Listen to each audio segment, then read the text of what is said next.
Welcome to the Agronomy and Farm Management Podcast. I'm Amanda. And I'm Elizabeth. Thanks for joining us today.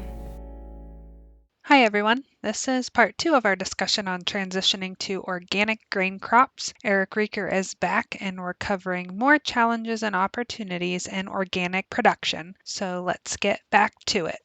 So I think a big one that a lot of people are curious about planning on growing corn then is nitrogen and nutrient management. And that's one of those hurdles. So how have you seen folks overcome that one? That's always a question, right? If I take away synthetic fertilizers, what do I use? And so there are a lot of OMRI approved products, but none is more popular than animal manure. There are, good rotations with leguminous cover crops, Chilean nitrate, pelletized poultry litter, and feather meal. But far and away, when we survey our conference attendees, poultry litter is the single most used nutrient product on corn and wheat acres in this state. So that comes with its own set of constraints, right? It's not fast to apply manure typically. It does have some compaction issues, especially when some of those guys are really considering putting on manure in the spring of the year. And then finally, it has, like weed control, it has its own set of social pressures. Okay. And I don't know as, organic, folks who transition to organic think about that too much, but there is that social pressure. So for what it's worth. But we've in surveying farmers coming to the conference, we find that growers, have competitive yields, especially when you talk about the prices that we will hear in the next question. But, typically, I think some of your best growers are keeping their yields within 10 or 15% of their conventional APH. But when we survey all farmers that come in, generally they would report about 75% yield, 75% of the Ohio averages. Okay. So if Ohio corn yield 5-year average is about 188, 190, we're having growers that report 130s and to 140s in corn yield. So that's often a question in the room.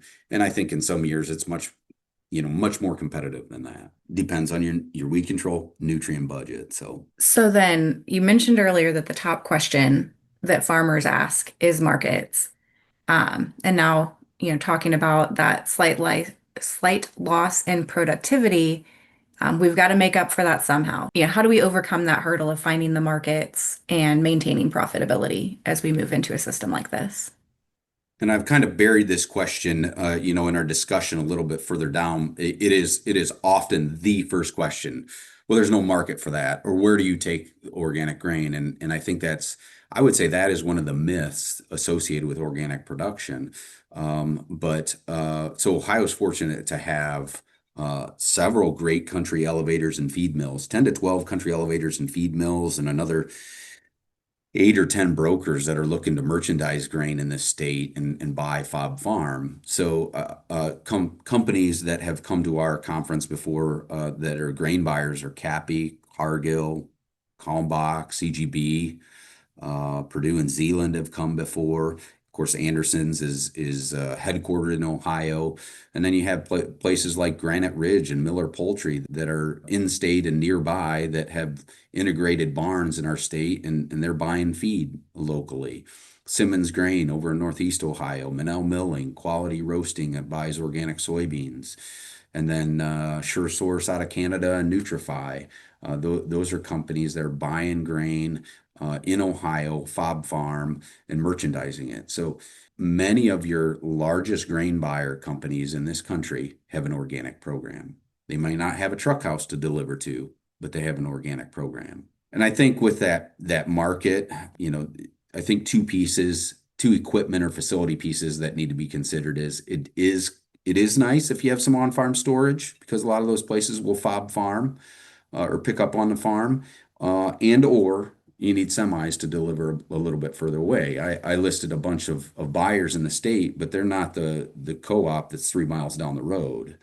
And so oftentimes that organic grain is getting put on semis and moved further away. So I think you have to be realistic about that if you're considering transitioning. The final piece of the market is the elephant in the room, right? That elephant in the room is, well, geez, what do they pay? And so when I study the RMA data for crop insurance prices, Historically, the corn and bean prices are at a 2-to-1 ratio. When you look at the 15-year data on RMA, and some might shoot a hole in that data source, but it is a printed data source. The historic price comparison between conventional corn and organic corn, and also conventional soybeans and organic soybeans, is a 2-to-1 price ratio. Okay, so if you're getting easy math, if you're getting $10 beans, you're often at that $20 organic beans. Not always perfect, and wheat generally runs at a little bit more of a discount than that. And then everything else is kind of lots of phone calls. That's where the market stuff sorts out. I think it can be a real opportunity if you pencil the math. Is there a profit opportunity? I think every grower is that's a question for each individual grower. Yeah. And the last thing I'd talk about is kind of this paperwork, that farmers are like, oh, I got to keep paperwork. There's insurmountable amounts of paperwork. And if you're using precision ag technology, you already have every pass documented. One of the things that the certifier looks for is documentation of essentially every pass in your field. So there's technology out there already for that. And if you're not using technology, I would challenge you to say, from a nutrient management perspective in Ohio, we need to be documenting our nutrient application passes. And so the paperwork discussion is driven by the fact that the USDA certified organic label is the gatekeeper to premiums. So the organic grower has to keep the paperwork that validates them using the certified organic label, which, as we just talked in the previous question, often leads to a 2-to-1 price ratio. In my 15 years in extension, I can find no other program, no other third-party verification, no other truck house, no other place that will pay a 2-to-1 premium. And do it consistently. In a regulated, fair, inspected way. And so from a paperwork and marketing perspective, that certified organic label is paramount. Can you talk a little bit more about the actual certification process? What they can expect to go through? Yeah, so folks who are interested in transitioning, you need to meet with a certifier, and there's 4 or 5 that work in Ohio, probably more than that. Ones that come to our conference are OFA and MOSA, GOA, EcoCert, and OnMark. There's more than that, right? But you would meet with them in the year you're thinking about transitioning, and they have educational resources as well. The year you become organic, you have to complete an organic systems plan, which basically lays out step by step what OMRI approved products you're going to use, what certified organic seed you're going to use, or if you have to do a seed search, how you're going to do that seed search, and then you're inspected mid-season before your first organic harvest. You will go around and see all your fields that are certified organic. You'll go through all the paperwork in a third-party inspection. None of the certifiers, I shouldn't say none, but they all have separate inspection divisions and are often third-party contractors. So you have to pass that inspection before you're presented a label or presented a certificate of organic production. And then you're listed on USDA's Organic Integrity Database. And then buyers will call you. I mean, who'd have thought? Yeah, it's quite a reversal there from conventional production. So there is a cost to certification. Yeah, that's a great question. And most of the certifiers now are on a percentage of gross revenue from the prior year. So Okay. I think there have been in the past kind of flat rates. I would say organic certification, just as a big broad window, ranges from $1,000 to the smallest farm. I mean, you want to transition a 30-acre field, $1,000, most likely. And then based on incremental sales, there's a sliding scale. It could be 2,000. Maybe your largest farmers are facing a $3,000 inspection and certification cost. So it's a fixed cost that as you grow acres, becomes less and less cost per bushel and per acre. Good question. It's typically a 3-year process then. or has Yeah, that changed? I encourage, yeah, I think the average certifier would say, I encourage you to have that conversation in transition year one. So you'll often say T1, T2, and T3 is actually your transition 3 year is actually your first year that you're eligible to sell organic. So in that transition 1 year, in that T1 year, you want to be having a conversation with farmers, with extension educators who are informed about the process, and also with a certifier who can say, here's the list of OMRI approved products at this moment in time. This is what you need to do. This is what you need to keep records on. Basically, if you take that 30-acre farm, you keep track of everything that happens on that farm, every product that goes on that farm in the 2 production seasons leading up to your first transition year. And then I would say the most grueling inspection is certification year 1. And then after that, it gets easier unless you're adding new crops or adding new acres. And generally speaking, every organic farmer's adding a new crop and or acres or practices. And so that's a thorough process. Yeah, and a lot of times you hear 3 years and you think like 3 production years, but you can start right after your last conventional harvest if you don't put down any or non-organic products. That clock starts then, so then you harvest. What would that be? I don't know, Eric, maybe you can explain it a little bit better. We're recording this in 2025. So if you planted wheat this fall, wheat plus a forage is a great 2 year conversion, 2 year transition. So if you planted transition wheat this fall, and heck, you even put a herbicide on it pre-plant, that is your last prohibited substance because wheat is non-GMO. At least that's the wheat accessible to us. You start that clock on the day you spray that herbicide. So it could be October 1st.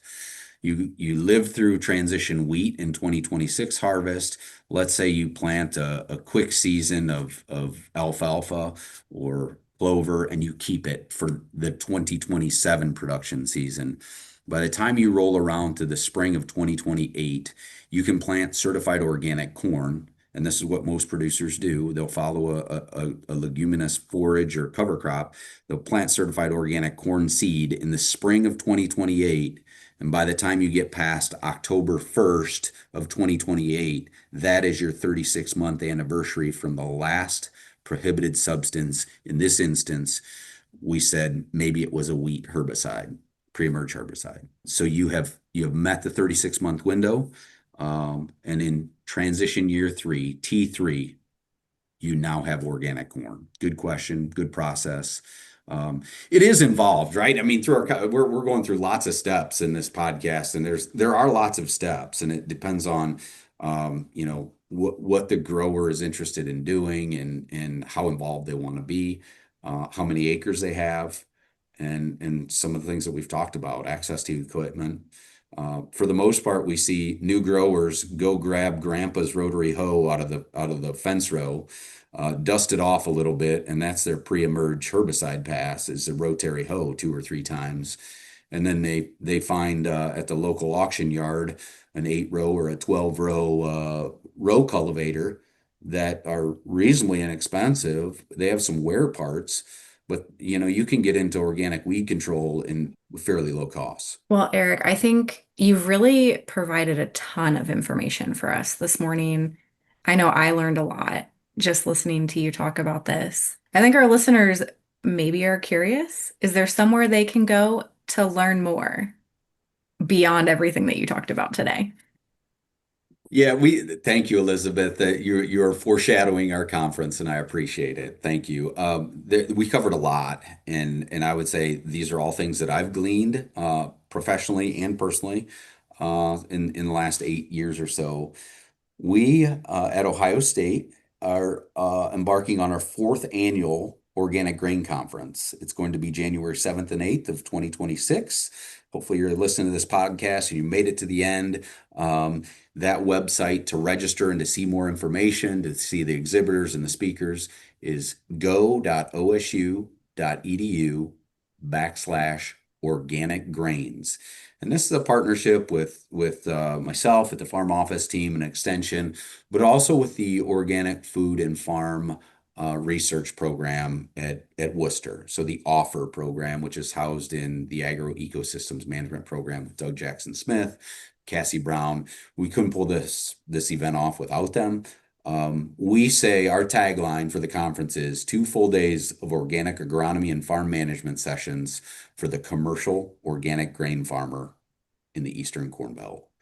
Our target is really the Eastern Corn Belt because we're trying to draw from Pennsylvania, Michigan, Indiana, Illinois. We're blessed to have some great speakers coming in from Aaron Silver from Wisconsin, Matt Ryan from Cornell, Willie Hughes from Wisconsin, a couple producers from Illinois, and a plethora of speakers from OSU Extension and growers from right here in our state that you can learn from. And I think our exhibitors are up over 40 right now. And so that's pretty awesome. Yeah, pretty impressive conference that you all have put together and kept going. So thanks for your work on that. Thanks for the time, Elizabeth, Amanda. Appreciate it. Yeah, any last thoughts for those considering transition? If you're considering transition, I suggested to Amanda and Elizabeth here in my notes that, you have to be open-minded. You really have to be open to some new crops, perhaps even forages, and certainly cover crops. You have to be comfortable with manure, tillage, and perhaps later in the season, planting and harvest operations. And overwhelmingly, those 2 production seasons where you are producing transition crops and getting paid commodity prices, you have to have pretty thick skin for those 2 years. But generally speaking, farmers have seen the payoff once they get to year 3. So willing to answer more questions about it. If anybody has information, or I'd encourage you to come to the conference, go.osu.edu/organic grains, January 7th and 8th at Kalahari in Sandusky, Ohio. Okay, we'll link that up along with your contact information so folks can reach out if they have more questions. Thanks for your time today, Eric. Thank you both. Thanks for listening to the Agronomy and Farm Management Podcast. Join us again in 2 weeks for our next episode. Hey, podcast listeners. Just a reminder to give us a like or subscribe so you know when we release new episodes. If you're enjoying the podcast, be sure to leave us a review also. We appreciate the comments.